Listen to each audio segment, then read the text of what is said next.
अब यहाँ पर यह है कि आपका एमएलएस का एंट्रेंस एग्जाम कैसा हुआ, आपसे ये भी पूछा जा सकता है। या फिर अब तो नीट आ गया तो आपसे ये पूछा जा सकता है कि आपने जी नीट की कोचिंग कहाँ से ली, क्या आप सेल्फ स्टडी कर रहे थे, क्या आप किसी स्पेसिफिक कोचिंग इंस्टीट्यूट में गए थे, आपने नीट की तैयारी किस तरह से करी।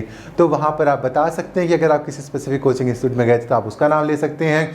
अगर आप ये ना भी बताना चाहें कि मैं किसी स्पेसिफिक कोचिंग इंस्टीट्यूट में गया था, तो आप ये कह सकते हैं कि जी मैंने सेल्फ स्टडी करी थी और मेरे इतने मार्क्स हैं। तो वो एक स्पेसिफिक एक इंप्रेशन क्रिएट करता है कि यार इतने सारे बच्चे हैं, दुनिया भर के लोग कोचिंग ले रहे हैं और इसने तो बेचारे ने खुद से ही पढ़ के कर लिया है। तो वहाँ पे एक वो तुम्हारा एक प्लस पॉइंट एक तरीके से ऐड हो सकता है कि जब तुम बोलोगे कि तुमने किस तरह से जो तैयारी है वो वहाँ पर करी है, इस तरह से वो वहाँ पे आपसे क्वेश्चंस को पुटअप करेंगे। तो आप इसका जवाब इस तरह से दे सकते हैं। अगला सवाल, commands and headquarters of the Indian army. आपको पता होने चाहिए कितने कमांड्स हैं, कितने हेडक्वार्टर्स हैं, इसके बारे में आपको कंप्लीटली पढ़ना बहुत ज़्यादा ज़रूरी है। इसको पढ़ लेना खुद से। अब इसी के साथ में आपसे अलग अलग तरह के सवाल पूछे जाएंगे कि आप हेल्थ केयर प्रोफेशन के अंदर जा रहे हैं और हेल्थ केयर प्रोफेशन जो होता है एक high pressure high stress job होती है, तो आप इसको किस तरह से हैंडल करेंगे, इसके अंदर आप किस तरह से एक्सेल कर रहे होंगे। तो आप वहां पर अब ये बता सकते हैं कि आपने कभी कोई हाई प्रेशर जो सिचुएशन है उसको आज तक हैंडल किया हो, आप उसके बारे में भी वहां पे बता सकते हैं कि सर एक बारी ना सर हमारे साथ ये हुआ था, हमारे स्कूल में ट्रिप गया था, उस टाइम पे ना सर मेरी जो दोस्त थी उसको चोट लग गई थी, हम लोग बाहर गए थे, मैं और मेरी फैमिली और मेरे भाई को ना बहुत चोट लग गई थी। तुमने सिचुएशंस को किस तरह से हैंडल किया, राइट, कि किस तरह से आप एक स्पेसिफिक सिचुएशन को हैंडल कर रहे हैं। अब देखो ना, ऐसा होता है कि अब मान लो कि चलो इस तरफ तो हम लोग इंटरव्यू देने के लिए बैठे हुए हैं ना, बैठे हो ना अभी कि उठ तो नहीं गए, तो यहाँ पे अब क्या है ना कि इंटरव्यूअर कभी भी डायरेक्ट क्वेश्चंस नहीं पूछता है। अब देखो जैसे डायरेक्ट क्वेश्चन अगर पूछ लेगा कि भाई आपको एमएनएस क्यों ज्वाइन करना है, तो वहाँ पे बहुत सारे लोग बोलेंगे जी हमें तो देशभक्ति करनी है, हम तो we are very inspire to join Indian army, हम देश की सेवा करना चाहते हैं। ये थके हुए वो आंसर्स हैं जिससे इंटरव्यू से पक चुके हैं।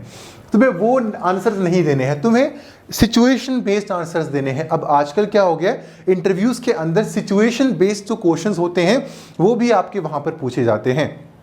अब सिचुएशन बेस्ड क्वेश्चंस क्या होते हैं भैया, सिचुएशन बेस्ड क्वेश्चंस अब किस तरह से होते हैं। चलो मैं तुम्हारे साथ सामने दो सिचुएशंस छोड़ता हूं, ठीक है, तैयार हो, है ना। चलो एक सेकंड रुको, मैं पानी भी लेता हूं, फिर उसके बाद मैं तुम्हें दो सिचुएशनल क्वेश्चंस दूंगा। अच्छा रुको, पानी में उसके बाद पीने जाता हूं। पहला सिचुएशनल क्वेश्चन मैं तुम्हें यहां पे दे रहा हूं। मान लो कि तुम एक एमएनएस ऑफिसर बन चुके हो, ठीक है, कांग्रेचुलेशंस।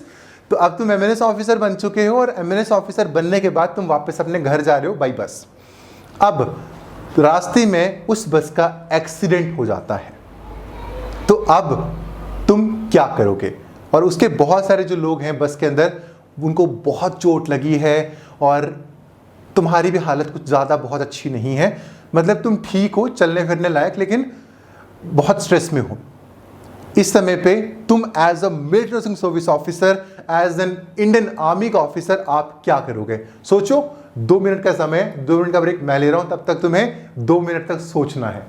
मैंने इस इंटरव्यू की बात आती है, बहुत सारे सवाल आते हैं कि सर पैट में क्या होगा, सर इंटरव्यू में क्या होगा, किस तरह से क्वेश्चंस पूछे जाएंगे और हम उनका किस तरह से जवाब देंगे, कौन कौन से डॉक्यूमेंट्स हैं जो मुझे अभी साथ में लेकर जाने हैं जिस समय मेरा जो कॉल लेटर है वो आने वाला है। तो ये सारी की सारी प्रॉब्लम्स और उनके मोस्ट रेलिवेंट सॉल्यूशंस हमने पैक कर दिए हैं आप बच्चों के लिए एमएनएस इंटरव्यू गाइड के अंदर, जहां पर आपको कंप्लीट आंसर्स मिलेंगे उन सारे के सारे क्वेश्चंस के जो कि आज तक पूछे गए हैं in your MNS examination. Overview मिलेगा पैट एग्जामिनेशन, किस तरह के क्वेश्चंस वहां पर पूछे जाते हैं, उन सारे के सारे सवालों के आंसर आपको किस तरह से करने हैं, जो कि मैं आपको बता रहा हूं एक फ्री ऑफ कॉस्ट वेबिनार में। आपको इस किताब के साथ फ्री ऑफ कॉस्ट मिलने वाला है, जस्ट 299 रुपीज। डिस्क्रिप्शन बॉक्स में जाओ, लिंक के ऊपर क्लिक करो और अभी उस बुक को परचेज कर लो, because that's the only book that you need for MNS interview preparation. Delay मत करना, क्योंकि अभी इसका प्राइस 299, ये लॉन्च प्राइस है, इसका जो प्राइस है वो 699 के आसपास पहुंच जाएगा।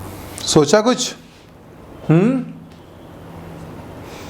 चलो कोई बात नहीं, तुमने सोच लिया होगा डेफिनेटली। अच्छा मैं बताता हूं, एक तरीके के बच्चे वो होंगे जिन्होंने ये सोचा होगा मैं तो इंडियन आर्मी के ऑफिसर हूं, मैं तो सबको बचा लूंगी एंड मैं जितनों की हो सके उतनों की मदद करूंगी।